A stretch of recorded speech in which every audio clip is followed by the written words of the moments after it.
All right, man. Orlando Scandrick, former cornerback for the Chiefs, the Cowboys, and now former Philadelphia Eagle.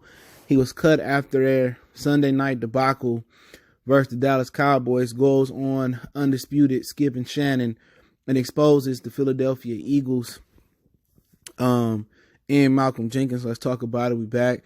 Goodfellas Sports TV. Make sure you hit that subscribe button, bell icon button, share the videos. And basically, he exposed the GM Howie Roseman, whatever his name is, said he a liar. Said that they missed Nick Foles. Basically, he liked Carson Wentz, but he tried to kind of dress it up a little bit. But his main gripe was with Malcolm Jenkins and not get there. But and he talked about how much he missed playing for the Cowboys too. So he's still a Cowboy at heart, but he got to do what he got to do to make ends meet. And obviously, he wasn't happy. He was disgruntled. He was cut from the Philadelphia Eagles after the Cowboys lost. And basically, he said his boy Hasul Douglas on the team got flack just like he did because Malcolm Jenkins was blowing coverage.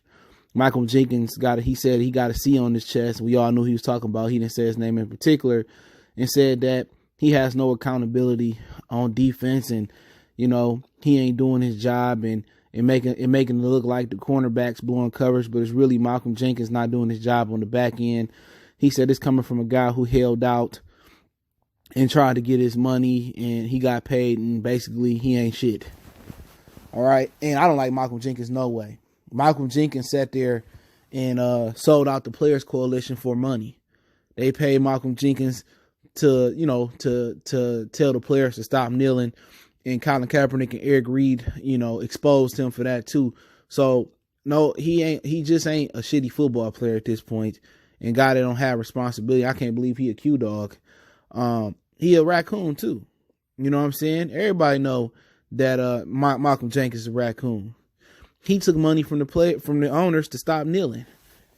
And they brought Kaepernick and Eric Reed in there, and they thought Malcolm Brown was a down brother, but he was all about his money. I believe everything Orlando Scandrick said. Just like that touchdown DK Metcalf caught versus Marcus Peters and the Rams, and everybody saying it was Marcus Peters' fault. No, it wasn't. The corner bit. They was in some type of cover. I think it might have been like cover 3. Cover 3 is you got 3 deep DBs. You got two corners that's playing deep, and you got a safety in the middle that's playing deep.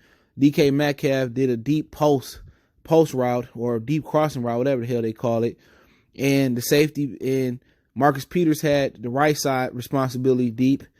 The safety was supposed to carry him to the deep half of the field, and then when he got to the other corner side, he was supposed to cover, but everybody just assumed Marcus Peters blew coverage. So that's what it looked like. But if you know football, Marcus Peters didn't blow coverage. Now, I didn't watch a ton of that Eagles-Cowboys game at all, but I can't tell you if Malcolm Jenkins was responsible or not responsible, but I don't like the guy. So I'm going to just say he was responsible. But he also, and Malcolm Jenkins did respond and said basically, Scandrick indirectly, he ain't here, and we only care about guys that's here.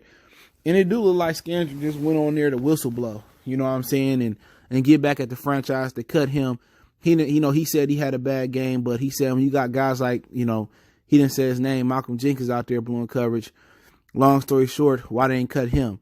He also took a shot at the coach. They cut Zach Brown, the linebacker, because he said, Kirk Cousins was the weakest link in Minnesota. Kirk Cousins lit their secondary up. They cut Zach Brown. Doug Peterson, who I don't even think is a really good coach, he just got lucky with Nick Foles. It's a guarantee to win versus the Cowboys. They got blew out. And he tried to walk that back before they got blew out. And he said, did he get cut? So it is what it is. But he did say that players in the locker room, they miss Nick Foles. He tried to dress it up like, oh, Carson's a nice guy, but they miss Nick Foles. And it was a lot of inklings of that coming out that locker room that they felt they should have paid Nick Foles and got rid of Carson Wentz. And Nick Foles is injured in Jacksonville, and Gardner Minshew mania taking over in Jacksonville. So they may be able to get Nick Foles back depending on how much guaranteed money owed from Jacksonville. But they just gave Carson Wentz like $100-something million, and he ain't being productive, And there was some rumors that Alshon Jeffries had some criticism of him, and Orlando Scandrick said he don't think Alshon said it, but the players not believing in Carson Wentz in the locker room, and they think they should have kept Nick Foles because Carson Wentz ain't getting it done. And he did have that one hot season, but he ain't been able to capture that glory again. And even this season, you know what I'm saying? They ain't looking like an explosive offense. You know, they had Deshaun Jackson, and he looked good in their first game in Washington and got hurt. But, you know, I'm going to say this. I don't condone what Orlando Scandrick did, but at the end of the day, they expect the players to be loyal and abide by the code and abide by, you know, these imaginary laws, you know, the locker room. But at the same time, the organization don't have to have no accountability.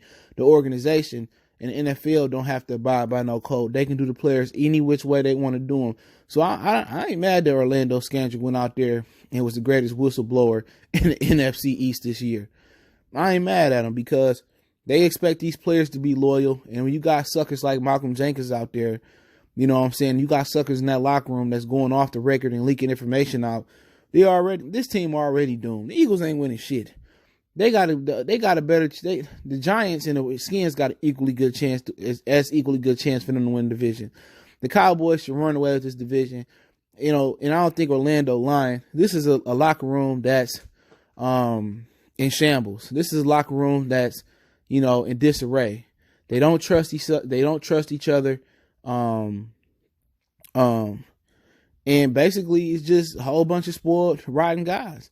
And Malcolm Jenkins is supposed to be like a big brother over there, but he ain't nothing but a big butter biscuit raccoon. You know what I'm saying? So I'm glad Orlando Scandrick said something.